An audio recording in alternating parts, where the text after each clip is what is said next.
Impact થઈ રહ્યા છે. મોર્નિંગ સ્ટોક સ્પેસિફિક જોઈએ તો આજે આપણને ઘણા બધા સ્ટોક છે કે જે હાઇલાઇટ થતા જોવા મળશે. સૌથી પહેલાં તો નજર કરી લઈએ કે કઈ કંપનીના પરિણામ આવ્યા કે જેના બેસિસ આજે સ્ટોકમાં એક્શન જોવા મળશે. તો સૌથી પહેલાં રડાર પર હોવો જોઈએ એ છે IndusInd બેંક. આ સ્ટોક જોઈએ છેલ્લા ઘણા દિવસોથી આપણને અહીંથી વેચવાલી જોવા મળી રહી છે. હવે પરિણામ જોઈએ તો જે અનુમાન હતા નો ડાઉટ ઘટાડા સાથે જોવા મળે છે દરેક સેગમેન્ટમાં, પરંતુ અનુમાન કરતાં ઓછો ઘટાડો આવ્યો છે. સૌથી પહેલાં વ્યાજથી કમાયેલ આવક જોઈએ એટલે કે NIA 14% ઘટીને 4,640 કરોડ આવી. કંપનીનો નફો નજર કરો 72% ઘટીને આવ્યો છે અને જે 604 કરોડ કંપનીનો નફો જોવા મળી રહ્યો છે. એસેટ ક્વોલિટી ત્યાં થોડોક વધારે ઘસારો જોવા મળે છે. ગ્રોસ NPA જો વધીને 3.64%, નેટ NPA જોશો તો ત્યાં પણ વધીને 1.12% આપણને નેટ NPA જોવા મળી રહ્યા છે. બીજું તમે નજર કરો ત્યાંથી લોન ગ્રોથ, તો લોન ગ્રોથ તમે જોશો તો 3%નો અહીંયાથી ઘટાડો જોવા મળે છે અને 3,33,694 કરોડ કંપનીની લોન ગ્રોથ જોવા મળે છે. સ્લીપેજીસ ઘટ્યા છે જે 5,014 કરોડ તેની સામે 2,567 કરોડ આવે છે અને સામે જો ગાઈડન્સની વાત કરીએ તો એમનું કહેવું છે કે નાણાકીય વર્ષ 2026 માટે લોન ગ્રોથ છે 18-20%ની વચ્ચેથી જોવા મળી શકે છે અને ROE return on equity growth છે અહીંયાથી 17-18% રહેવાની એક અપેક્ષા તેઓ અહીંથી ધરાવી રહ્યા છે. મેનેજમેન્ટ એટલે કે IndusInd બેંક ફોકસ પર રહેશે. અદાણી ટોટલ ગેસ અહીંયા પણ પરિણામ આવ્યા. પરિણામ તમે સૌથી પહેલાં નજર કરો તો આવક 20%નો ગ્રોથ બતાવે છે જે ₹713 કરોડ આવી. નફો તમે જુઓ તો 4% ડાઉનસાઇડ છે, નફામાં થોડો ઘસારો જોવા મળ્યો છે. EBITDA જુઓ તે પણ ફ્લેટ ટુ નેગેટિવ જોવા મળે છે. 1.1%ના EBITDA ઘટીને આવે છે 294 કરોડ. માર્જિન તમે જુઓ તો માર્જિનમાં સૌથી વધારે નિરાશા જોવા મળી છે. 25.9% હતા જે ઘટીને આપણને 21.3% જોવા મળે છે, એટલે કે 400 બેઝિસથી પણ વધારે ઘસારો આપણને માર્જિનમાં જોવા મળે છે. અદાણી ટોટલ ગેસ ફોકસ પર રહેશે. ગેલ તમારા રડાર પર હોવો જોઈએ. ગેલમાં તમે જુઓ તો આવક ફ્લેટ ટુ નેગેટિવ 0.9% ઘટાડો જોવા મળ્યો છે. 34,735 કરોડ આપણને અહીંથી આવક જોવા મળી છે ક્વાર્ટરલી બેઝિસ. નફો નજર કરો, નફો 8%, ત્યાં પણ ઘટાડો જોવા મળ્યો છે અને 1,886 કરોડ નફો આવ્યો.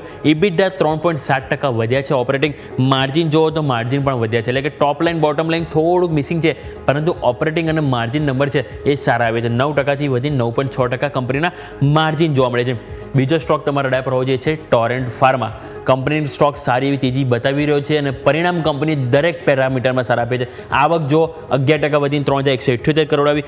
નફો તમે નજર કરો તો તમે અહીંથી નફામાં પણ 20%નો ગ્રોથ જોવા મળ્યો છે.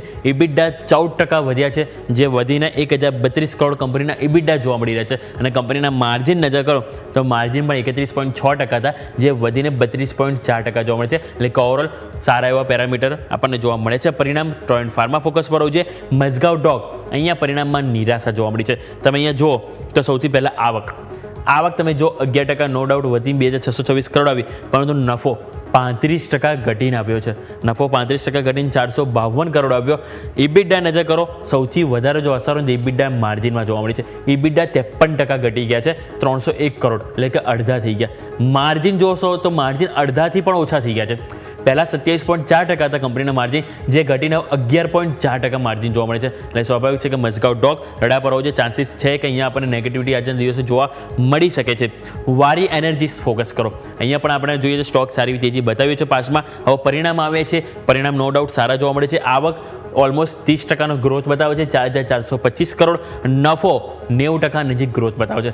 89% વધીને 745.2 કરોડ કંપનીનો નફો જોવા મળે છે. એટલે ટોપ લાઇન બોટમ લાઇન બંને સારું જોવા મળ્યું છે. પેરાદીપ ફોસ્ફેટ્સ અહીંયા પણ તમે જો પરિણામ આવીએ, આવક 60% નજીક ગ્રોથ બતાવે છે. 3,754 કરોડ જોવા મળે છે.